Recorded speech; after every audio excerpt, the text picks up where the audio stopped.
You're listening to Mentoring Developers.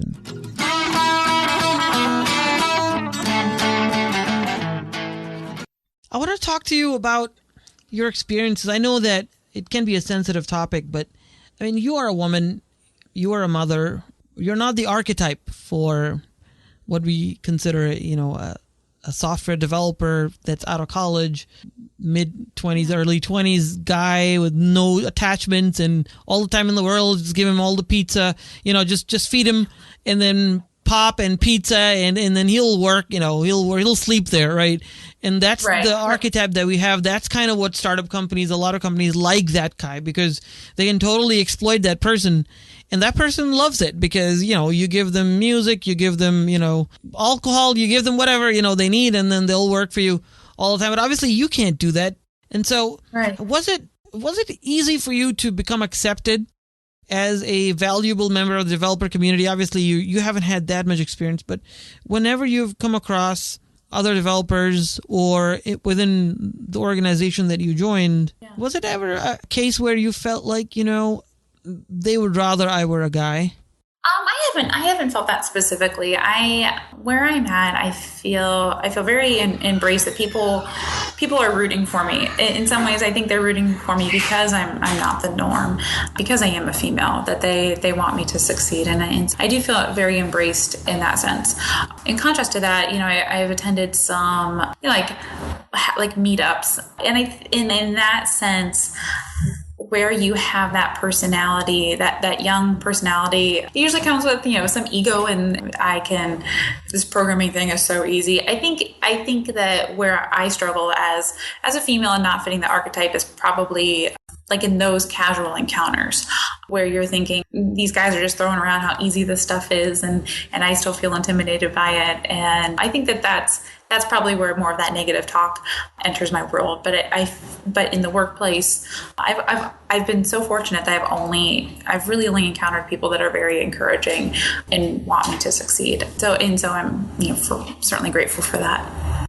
And so you think, at least in your experience, that at least in the companies that you work with, for new people to come out and join their ranks and to start up their careers, they do nurture, they do let you become a more accomplished professional, right? It's an easier process. It's not a lot of stress about performance and about knowing everything already and doing everything the right way the first time.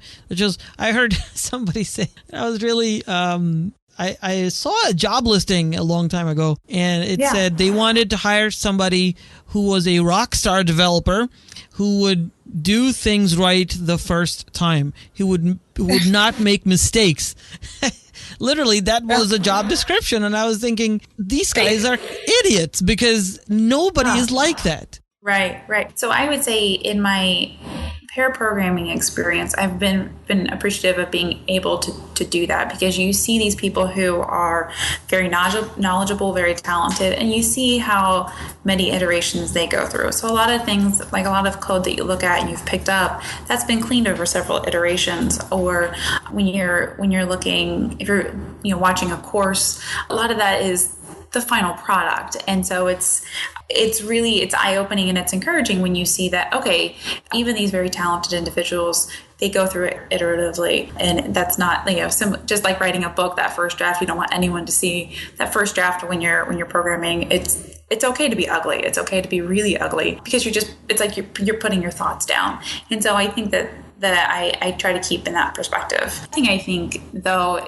being a female in a culture of mostly young men is also having a sense of humor. I think that I do recognize that you're largely entering into their world, and so just coming at it with a sense of humor for their jokes where they are, and it's just kind of neat being in some ways when you get to be a fly on the wall in this world that you wouldn't really see otherwise. Seeing a bunch of guys acting as guys, you don't usually get to experience that. So I come at it lightly in that sense. It's just with a sense of humor. Yeah, I think you need a sense of humor if you want to survive, especially if you are a little bit different. You may be from a different religious or ethnic background, or you may be, a female, you may be too young, too old. If you're not like everybody else, it's just going to be different. It's an adjustment. We understand that. But what I've noticed in the last few years, especially, a lot of women are coming out, and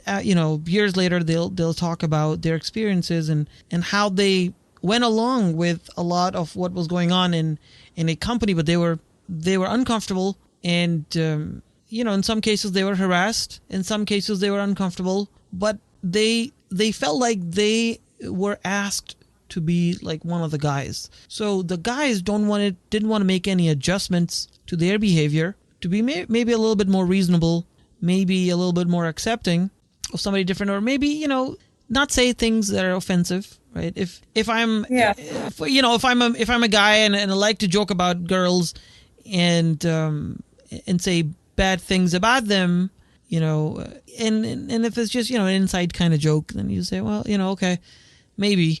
But as soon as you introduce the first woman, they have to now adjust. They have to watch what you're saying. Maybe they have to, if they're saying something inappropriate, maybe they should, one thought is that maybe companies should say, well, you can't say that because it makes this person uncomfortable. Or the other approach is what a lot of people are saying, well, no, there shouldn't be any. There's a new debate about code of conduct. Like, there shouldn't be any code of conduct, and people should just basically do whatever they want. And women and minorities and whoever is offended, they should basically, just adjust. They should adjust. Where do you stand there? Well, I think certainly I don't put blinders on, but I think I look at the context. If I feel like and to be honest, I haven't felt uncomfortable in the workplace, even before this or now, or now in this software development world. But I think that for me, I look at the person. Is this really ill-intended, or is this just a light humorous joke?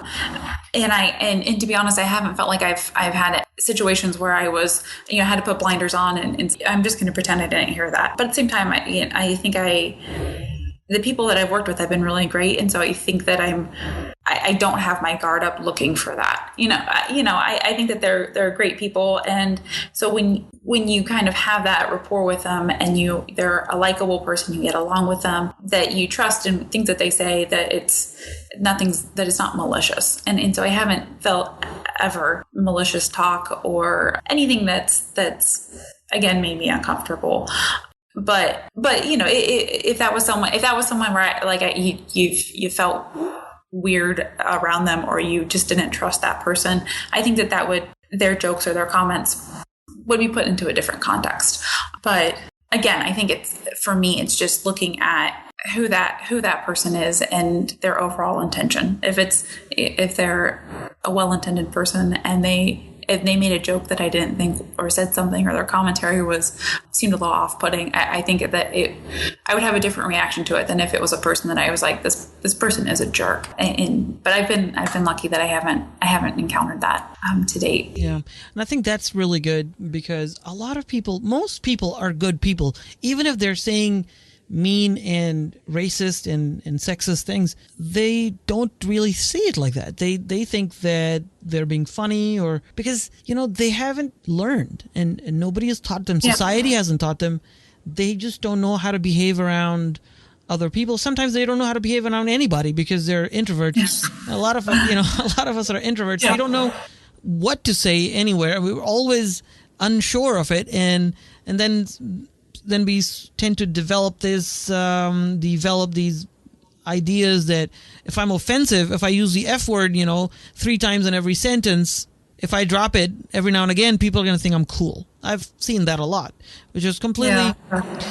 You can justify a lot of this talk, and you can justify a lot of things in a certain context, but I see patterns over and over, which seems to me that there's some inadequacy that they're trying to fill, but they just don't know what to say. Yeah. So they're saying something that they think that people are going to like, and now all of a sudden now you have a different person, for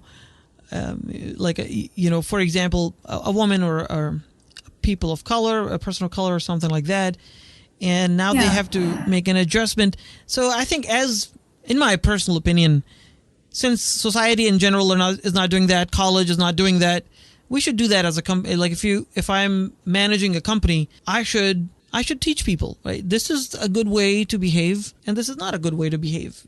We need that. Yeah, well, and I think instead of getting offended to it, I don't necessarily, like, I think it's okay for me to voice my experience with that. So if I was working with a young guy who was dropping F-bombs, and if that offended me, then I would say, lightly, like, dude, does every word have to be, does every sentence need, the F word in it? So I think that there's giving that direct feedback and in doing it in a way that's not, I'm not offended, I'm not mad, but I'm just calling you out on it to bring an awareness. I certainly feel that's definitely within my realm and something that I do and I have done. But that doesn't mean I need to get offended. I don't need to make a big deal of it, but just to bring an awareness to it. And some of that comes with, for them, like you get that feedback enough that you start to, maybe you adjust or maybe you don't adjust. But you're now aware that you're more self-aware of how you come across. It's kind of how I handle it. Yeah, and this is just an example of what might offend somebody, because it could be something else that somebody else is offended by, and maybe I'm not aware of it.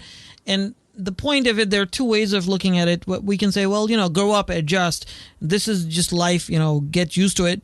Or the other one is like, I know that for me, it's fine, and I don't find that offensive. But if the other person that I'm talking to, I'm working with, if he or she finds that offensive, I should adjust to give that person the respect that he or she deserves. Even if I think I'm being reasonable, it doesn't matter.